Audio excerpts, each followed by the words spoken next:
Hi, my name is Dr. Denise, and this is this week's A Dose from Dr. Denise, where I hope to teach, show, and inspire you how to release your God-given health and life potential. Sun's coming up here on a Sunday. It's a beautiful day, and I have a really cool dose for you today. You know, it was probably in ninth grade that I began loving mathematics. It started with geometry and progressed to algebra and trigonometry and calculus, but I loved math and I loved the exactness of it. I was probably around 12 years old when my dad asked me to calculate the distance between the pitcher's mound and first base, knowing that I was good in math.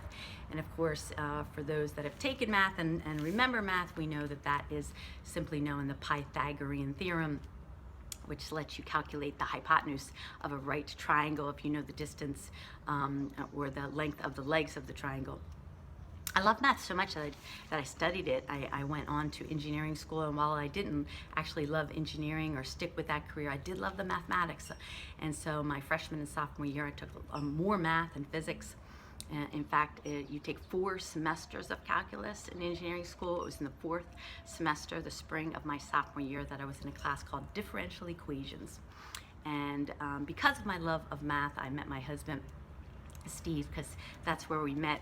Very romantic. We met in differential equations, and I always say that I chose Steve because he weighed more than me. In a stereotypical fashion, most of the men in engineering school weighed less than me, and so I tease, but I think I did actually pick Steve because he weighed more than me, but he was also quite cute, and 30 years later I think I made a good choice. But I did great with all my math classes.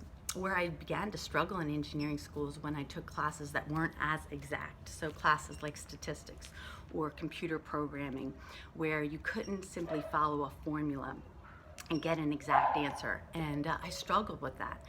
So I want you to shelve that thought because it very much is in line with what I want to talk about today. Many years ago, I came up with a phrase, I think I came up with it, that says, I don't need to know all that they know, I just need to know that they know it. At the same time, I really began my love of reading and furthering my studies, so I just loved reading biographies and autobiographies of brilliant men and women. It was at the same time that I was also deeply developing my faith.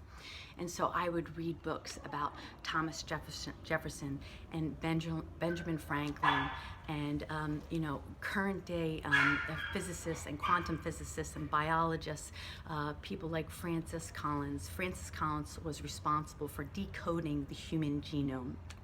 And invariably, I would follow these men and women, and many of them were faith-based. And obviously, I chose to follow, people that seemed to be in line with my beliefs.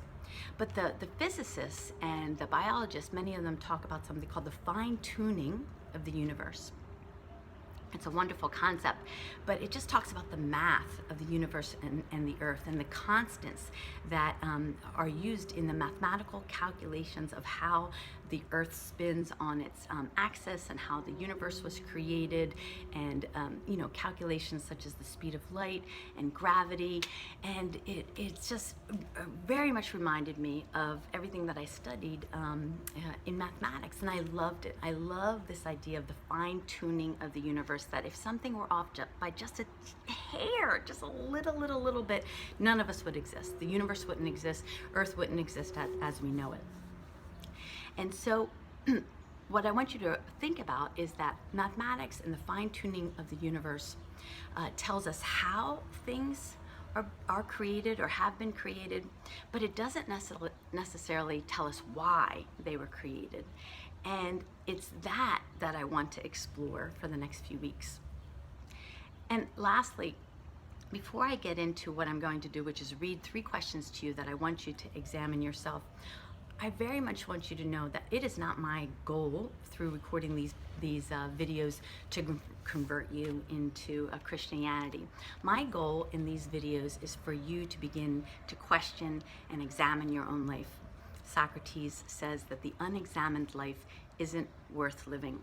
And it has been through my own personal exploration that I've discovered a path that's made me quite joyful.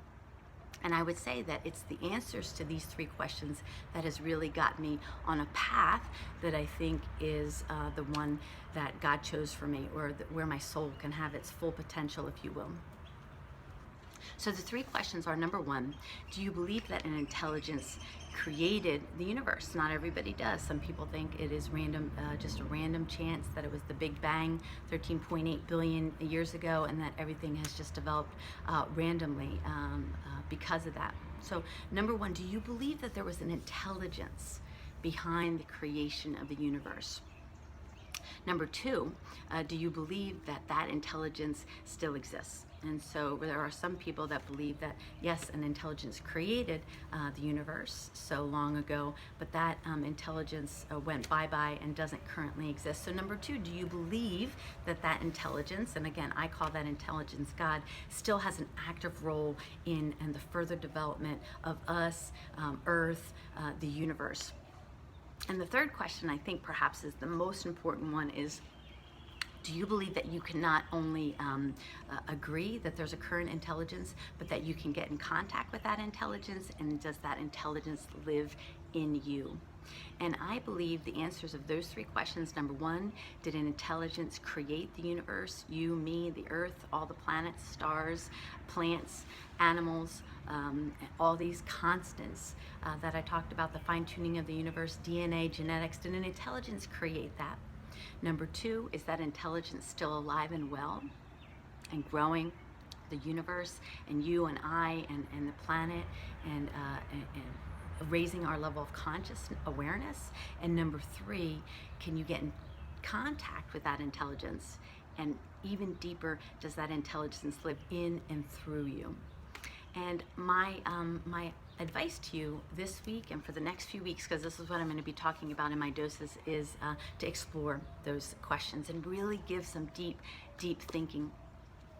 You know, I used to say that Wayne Dyer would say, I would rather be kind than right, but I've taken that to the next level through an author, Byron Katie, that says, I would rather be free than right.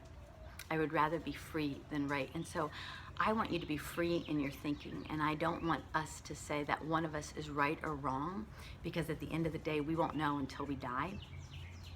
But I want you to freely think about these things, because just because someone told you what to think doesn't mean that it's going to be right for you. And by exploring the answers to those questions, I think that you can change the trajectory of your life. I know that I have. So let me conclude with a off-the-cuff prayer for you. Lord, thank you for this absolutely beautiful, spectacular day.